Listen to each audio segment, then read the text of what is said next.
Approximately ఒక 20,000 మందిని చంపేసి అక్కడ పడేసినారు. అమెరికన్ ఫోటోగ్రాఫర్ తను ఫోటో తీస్తే అప్పటి కాలంలోనే ఎక్స్ట్రీమ్ వైరల్ అయిపోయిందండి. రాబందులు వచ్చి మన బాడీని పీక్కు తింటుంటాయి. 20,000 ఇది అఫీషియల్ ఫిగర్ సార్. యాక్చువల్లీ ఇది 34-36,000 అంటారు. బుచ్చరీ షాప్స్ లో మన మహిళల్ని బట్టలు లేకుండా వాళ్ళ జుట్టులతో ఏలాడదీశారు. మనుషుల్ని కుప్పల్లాగా పెట్టి కాల్చారు. మనం చాలా పెద్ద తప్పు చేశాం. 1940s లోనే మొహమ్మద్ అలీ జిన్నాని చంపేస్తే అసలు ఈ రోజు పాకిస్తాన్ ఉండేది కాదు. గర్ల్స్ ని వీళ్ళ ప్లెజర్ ని ఫ్రస్ట్రేషన్ ని తీర్చుకోవడానికి అమ్మాయిల్ని కొనుక్కొని వెళ్ళిపోతుంటారంట. ఆ అమ్మాయిని చూస్తే తెలిసిపోతుంది అమ్మాయి విమెన్ ట్రాఫికింగ్ లో వెళ్తుంది, మళ్ళీ తిరిగి రాదు.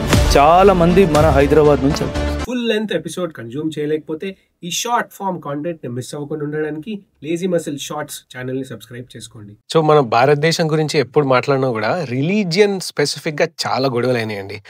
స్పెసిఫిక్ గా 1946 లో కాల్కటాలో జరిగిన డైరెక్ట్ యాక్షన్ డే అని మనకి హిస్టరీలో చెప్పుకుంటుంటాం. అవును సార్. అప్రాక్సిమేట్లీ ఒక 20,000 మందిని చంపేసి అక్కడ పడేసినారు. అవును సార్. అండ్ ఒక మార్గరీ అని ఒక అమెరికన్ ఫోటోగ్రాఫర్ తను ఫోటో తీస్తే అప్పటి కాలంలోనే ఎక్స్ట్రీమ్ వైరల్ అయిపోయిందండి. అంటే అది రాబందులు వచ్చి మన బాడీని పీక్కు తింటుంటాయి.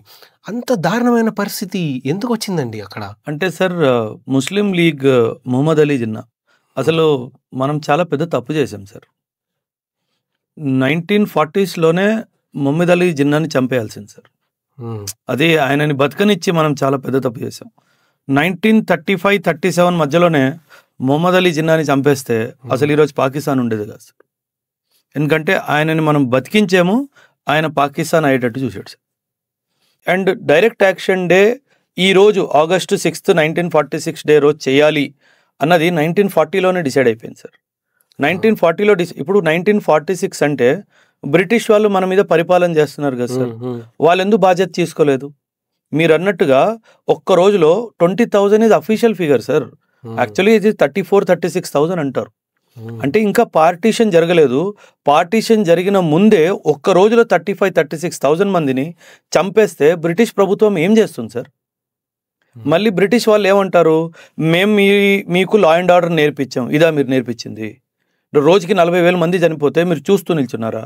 జలియన్ వాలా బాగ్లో కూడా ఇదేగా చేసింది సార్ వాళ్ళు 1919లో. సో వీళ్ళు అరాచకం అవనిచ్చారు సార్.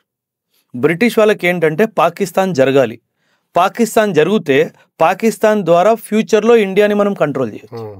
అందుకే వాళ్ళు ఇవన్నీ దగ్గరుండి చూశారు సార్. జరగనిచ్చారేంటి?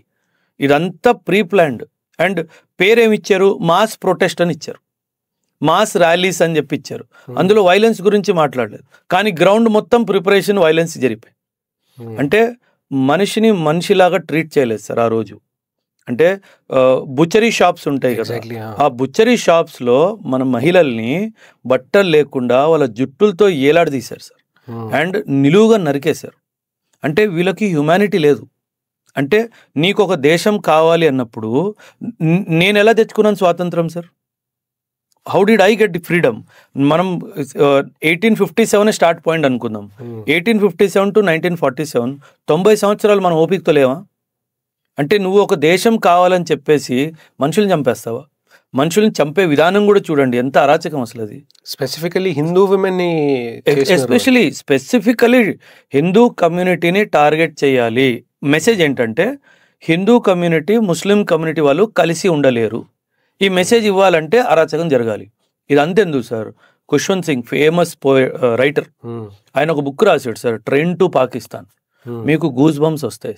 అంటే మనుషుల్ని కుప్పల్లాగా పెట్టి కాల్చారు. అంటే పాకిస్తాన్ నుంచి ఎలా శవాలు వచ్చాయంటే ట్రైన్ నిండగా అక్కడ ఉన్న హిందూస్ని చంపేసి ట్రైన్లో నింపేసి ఇండియాకి పంపించేవాళ్ళు సార్. ఇమాజిన్ ఒక ట్రైన్ డ్రైవర్ కొన్ని వందల శవాలు తీసుకొస్తున్నాడు సార్. ఆయన మైండ్లో ఏం నడుస్తుండొచ్చు? సో ఇమాజిన్, అది మన దేశం చూసింది సార్. అండ్ 1947 మనం పుట్టాం సార్. 1948లో చైనా పుట్టింది సార్. 1945 తర్వాత జపాన్ బాంబు జరిగిన తర్వాత, అటామిక్ బాంబు వేసిన తర్వాత జపాన్ కూడా ఇప్పుడున్న జపాన్ లా పుట్టింది సార్. జపాన్, ఇండియా, చైనా ఎక్కడుంది? పాకిస్తాన్ ఎక్కడుంది సార్? వీళ్ళు చేసిన పాపాలు ఊరికే పోవు సార్. అంటే వీళ్ళు చాలా మందిని అక్రమంగా పొట్టను పెట్టుకున్నారు సార్. వాళ్ళు ఎదగరు 100%, అది గ్యారంటీ సార్. ఈరోజు పాకిస్తాన్ పరిస్థితి ఎందుకు ఉంది అంటే సార్ పునాది కదా సార్. పునాది మీది అక్రమంలో ఉంది, పునాది మీది అరాచకంలో ఉంది. మీరు ఎలా బాగుపడతారు? దేవుడు లేడా సార్? ఖచ్చితంగా. నేను త్యాగం వల్ల పుట్టాను, నా దేశం త్యాగంతో పుట్టింది, నన్ను ఎవడు ఆపలేడు సార్. ఎందుకంటే దేవుడు నాతో ఉన్నాడు కాబట్టి, నీతో లేడు. సో ఇది వాళ్ళకి అర్థం అవడానికి ఇంకా 500 సంవత్సరాలు పడుతుంది. అప్పటిదాకా వాళ్ళకి బుద్ధి రాదు. సో అందుకే మనం ఏ పని చేసినప్పుడు దేవుడి పేరు తీసుకుంటాం. మనం ఏ పని చేసినప్పుడు దేవుడిని దండం పెట్టుకుంటాం. నేను ఈ పని చేయబోతున్నాను, నువ్వు నాకు సహాయంగా ఉండు అని. ఇమాజిన్ మీరు ఒక కొత్త ఇల్లు కట్టారు, పక్కింటోని చంపేశారు, అది మంచిదా చెడ్డా సార్? అదే పాకిస్తాన్ చేసింది సార్. అందుకే వాళ్ళు ఎప్పటికీ బాగుపడరు సార్. అండ్ వరస్ట్ పార్ట్ ఏంటంటే వాళ్ళు నాశనం అయిపోతున్నారు అన్నది కూడా వాళ్ళకి అర్థం కాదు సార్. అది వాళ్ళకి శాపం. అంటే మనం బాగుపడట్లేదు, మనం నాశనం అయిపోతున్నాం మనకు అనిపిస్తే మనకు బాధ వేస్తుంది. వాళ్ళకి అది కూడా వినిపించదు, ఎందుకంటే అదే వాళ్ళకి శాపం. అది వాళ్ళు అర్థం చేసుకున్న రోజు వాళ్ళు బాగుపడడం స్టార్ట్ అవుతారు. దానికి ఒక 500-1000 సంవత్సరాలు పడుతుంది.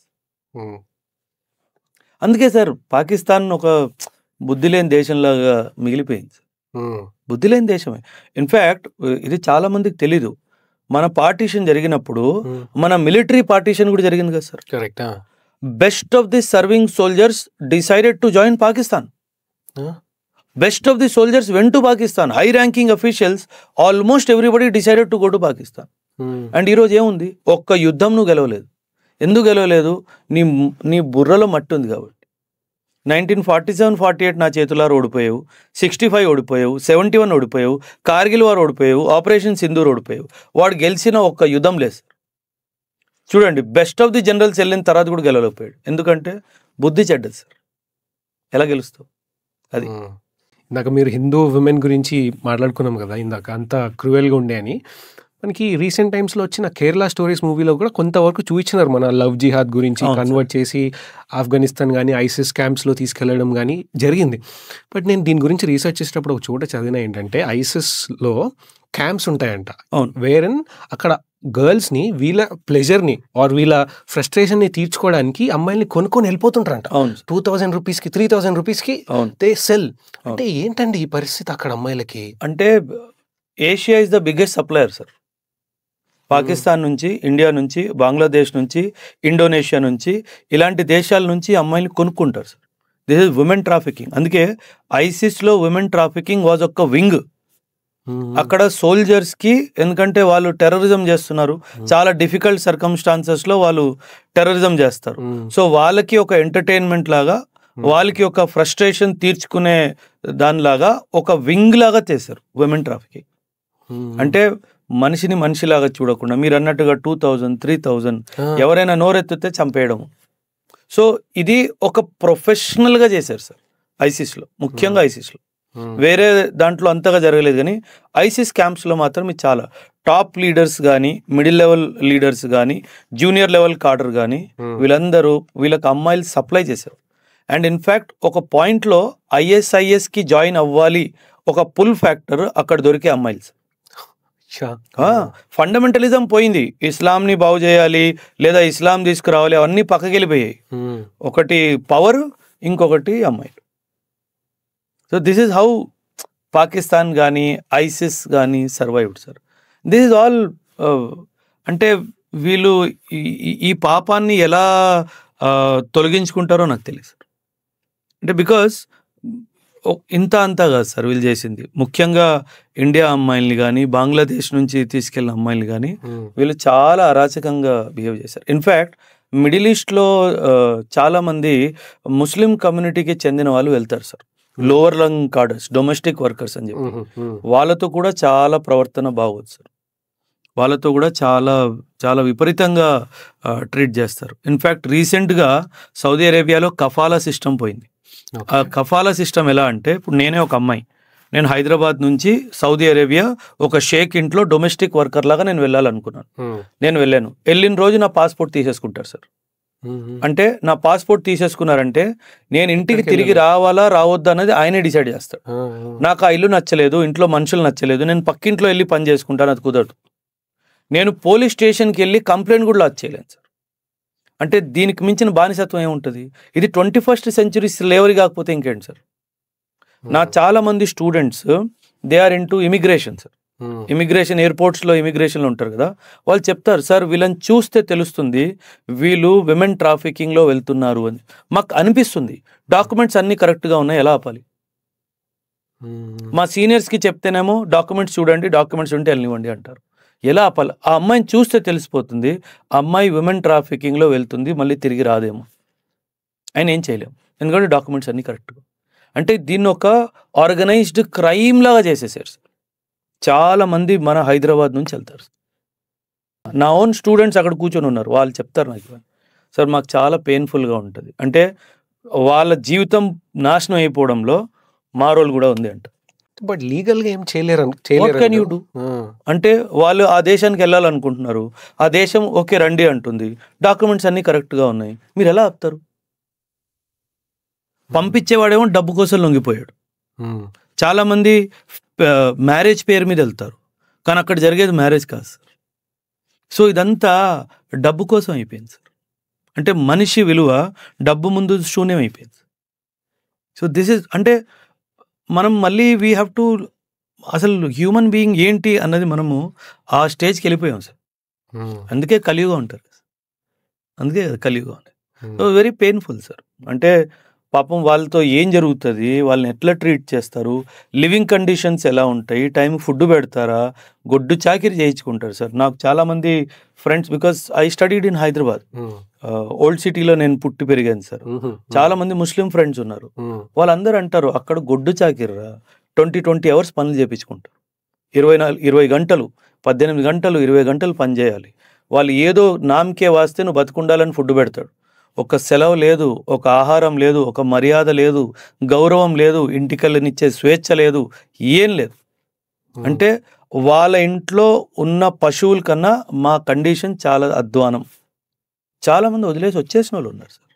ఇదంతా గవర్నమెంట్ ఏం చేస్తారు సార్? మీరే కోరుకుంటున్నారు, డబ్బు కోసం ఆశపడి ఏదో వాళ్ళు డబ్బులు ఇచ్చేస్తారు, వాళ్ళు డబ్బులు. సార్ మన భూమిలో మన దేశంలో ఉన్న స్వేచ్ఛ ఇంకెక్కడైనా దొరుకుతుందా సార్?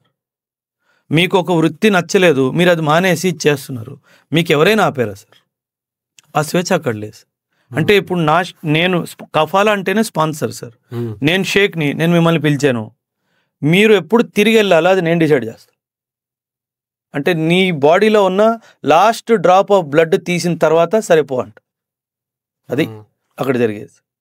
కువైట్లో కానీ, బహ్రెయిన్లో కానీ, యూఏఈలో కానీ, ఖతర్లో కానీ, సౌదీలో కానీ జరిగేది ఇదంతా ఇదే సార్.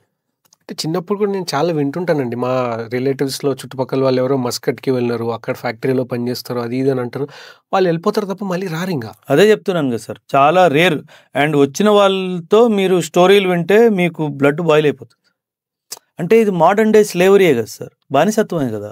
అంటే ఇక్కడ నుంచి కంపేర్ చేసుకుంటే ఒక 10 రూపాయలు ఎక్కువ దొరుకుతున్నాయని చెప్పేసి మనిషి శరీరాన్ని ఎందుకు అమ్ముకోవాలి సార్? వాళ్ళ సెల్ఫ్ రెస్పెక్ట్ని ఎందుకు అమ్ముకోవాలి? ఇక్కడే పిల్లలతో ఉండండి, ఏం కాదు, 3 పూటలు కాకపోతే 2 పూటలు తింటారు కదా, దానికోసం మనల్ని మనం ఎందుకు అమ్ముకోవాలి సార్? సో బట్ సమ్వేర్ కొన్ని ఫ్యామిలీస్లో కొన్ని బిలీఫ్ సిస్టమ్స్లో అక్కడికి వెళ్ళాలి అన్నది మోటివేషన్ ఇప్పుడు కూడా ఉంటుంది.